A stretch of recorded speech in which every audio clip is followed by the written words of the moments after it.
अब मोदी ने अपने दोस्त एलन मस्क से कह के और ट्विटर को इनके ऊपर ट्विटर पे बहस ही चल रही है कि आपने जो है वो ट्विटर क्यों खरीद लिया 44 बिलियन डॉलर्स का।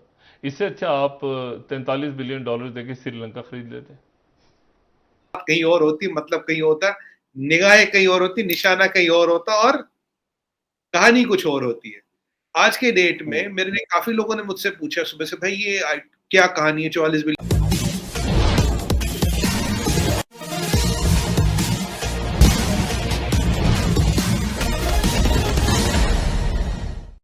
अमेरिका में रहने वाले और दुनिया के सबसे धनी व्यक्ति एलन मस्क के ट्विटर के खरीदने की खबर ने पूरी दुनिया में तहलका मचा दिया है।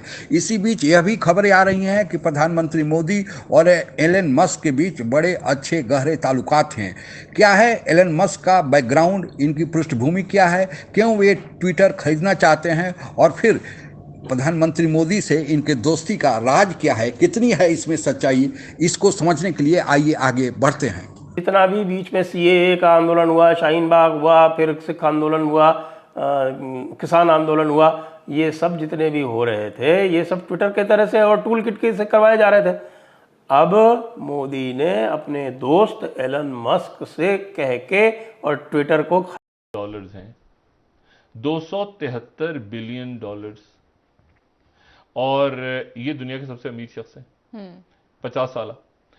और इनके ऊपर ट्विटर पे बहस ही चल रही है कि आपने जो है वो ट्विटर क्यों खरीद लिया 44 बिलियन डॉलर्स का। इससे अच्छा आप 43 बिलियन डॉलर देके श्रीलंका खरीद लेते।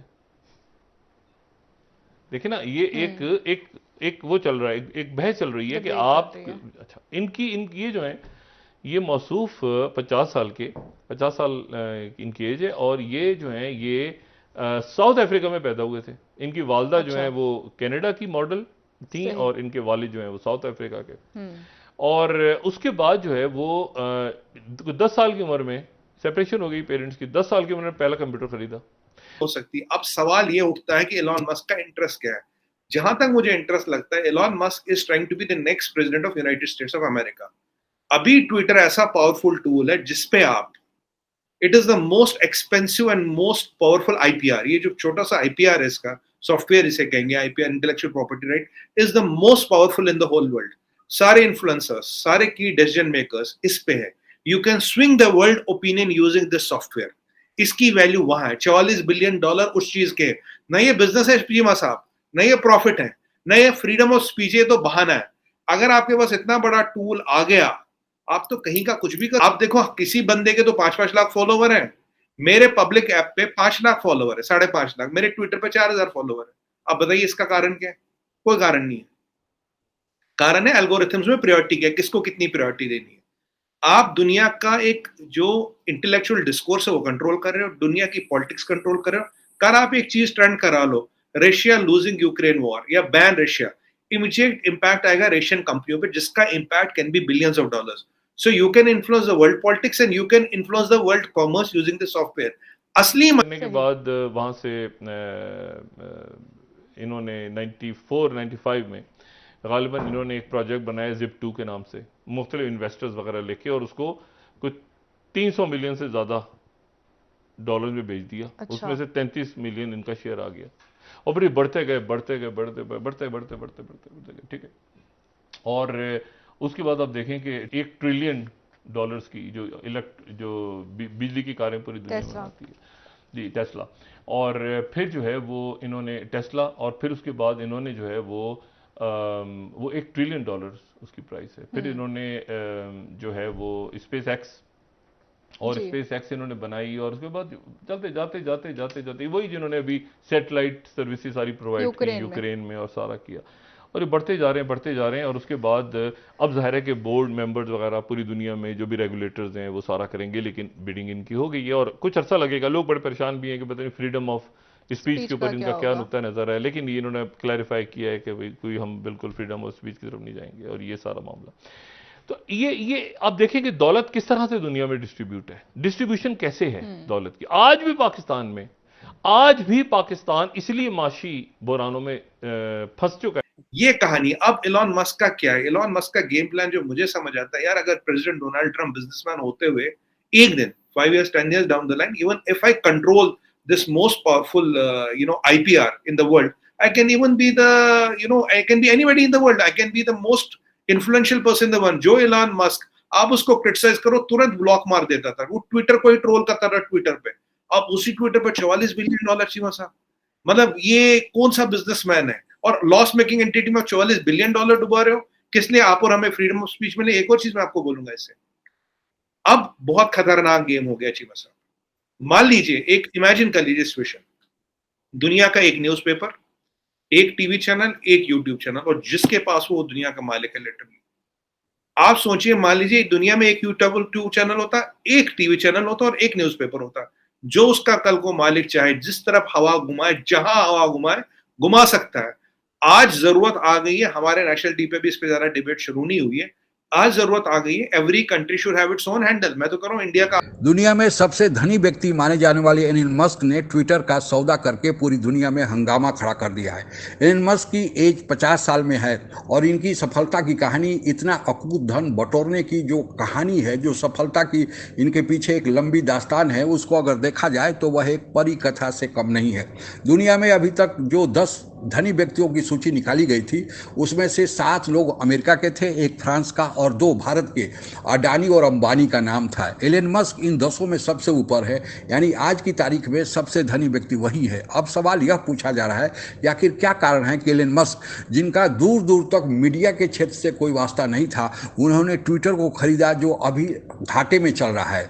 पिछले दिनों आप लोगों ने सुना ही होगा कि भारत के एक प्रयाग अग्रवाल को ट्विटर का सीईओ बनाया गया है, और उनके सीईओ बनाए जाने के पीछे कारण यही था कि जो घाटे में ट्विटर चल रहा है उसको नफा यानी मुनाफे में कन्वर्ट किया जाए।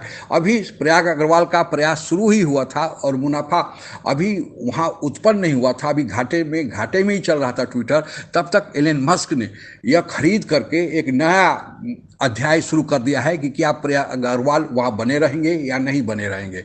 हालांकि इस बारे में यह भी चर्चा है कि आखिर क्या कारण है कि एलन मस्क ने ऐसा काम किया। घाटे में चल रही एक कंपनी जो ट्विटर है, जिससे उनका कोई संबंध नहीं था, उसको खरीदा। इसके बारे में 2-3 अफवाहें अखबारों के माध्यमों से छाए हुए हैं। पहला जो बात कहा जा रहा है कि एलन मस्क ने अकूत संपत्ति कमा लिया, अब वे सत्ता भी चाहते हैं, पावर भी चाहते हैं, और इसके लिए वे अमेरिका के राष्ट्रपति बनना चाहते हैं। और उनके पीछे उदाहरण है वहाँ के भूतपूर्व राष्ट्रपति डोनाल्ड ट्रंप का।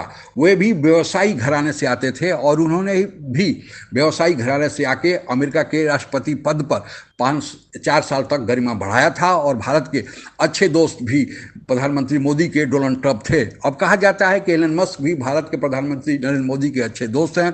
कितनी इसमें सच्चाई है, इसके बारे में तो अभी तक कोई तथ्यपूर्ण ढंग से या कोई नहीं कहा जा सकता कि इसमें सच्चाई है या झूठा है, अफवाह है। लेकिन इतनी बात तो जरूर है कि एलन मस्क भारत में अपना जो टेस्ला इलेक्ट्रॉनिक कार था वे बनाने की योजना बना रहे हैं। भारत सरकार ने एक शर्त रखी है कि टेस्ला कार भारत में वे बनाए, लेकिन भारत में ही मैन्युफैक्चरिंग प्लांट स्थापित करें। उनका मैन्युफैक्चरिंग प्लांट जो सबसे बड़ा टेस्ला कंपनी का है वह चीन में है, क्योंकि चीन में टेस्ला कार या इलेक्ट्रॉनिक कार की सबसे ज़्यादा बिक्री है। तो एलन मस्क पहले चाहते थे कि चीन में बने और चीन से फिर भारत में आकर बिक्री हो, लेकिन भारत सरकार ने उस पर अभी रोक लगाए हुए है। प्रधानमंत्री मोदी के अगर ऐसे अच्छे हुए दोस्त हैं तो फिर उनके सामने यह समस्या नहीं आनी चाहिए थी, और वह टेस्ला कार भारत में लाकर अगर कंपनी खड़ा करते हैं तो उनके लिए, तो जब प्रधानमंत्री के ही दोस्त हैं तो फिर उनके लिए कोई समस्या नहीं होगी।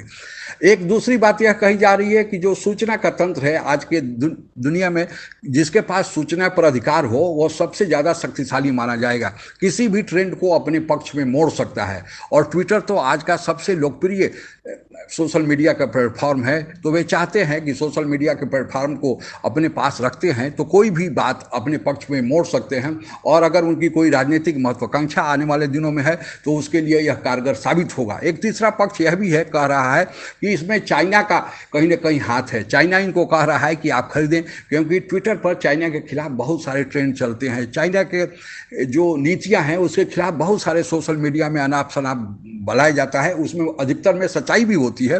तो चाइना उनको कह रहा है, क्योंकि टेस्ला कार का सबसे बड़ा मार्केट चीन में है, वहाँ फैक्ट्री है, तो चाइना के इशारे पर कर रहे हैं। अब वे राष्ट्रपति बनना चाहते हैं या प्रधानमंत्री मोदी के दोस्त हैं या फिर चाइना के इशारे पर कर रहे हैं, इसके बारे में अभी तक कोई स्पष्ट नहीं है, जितनी मुँह उतनी बातें।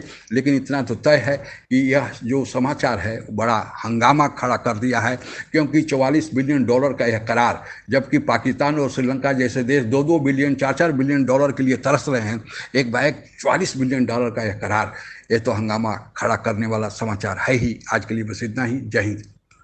आप अगर हमसे जुड़ा रहना चाहते हैं तो कृपया मेरे चैनल को सब्सक्राइब करें तथा बेल आइकन भी दबा दें, ताकि नई वीडियो की जानकारी तुरंत आप तक पहुंच जाए। धन्यवाद। जय हिंद।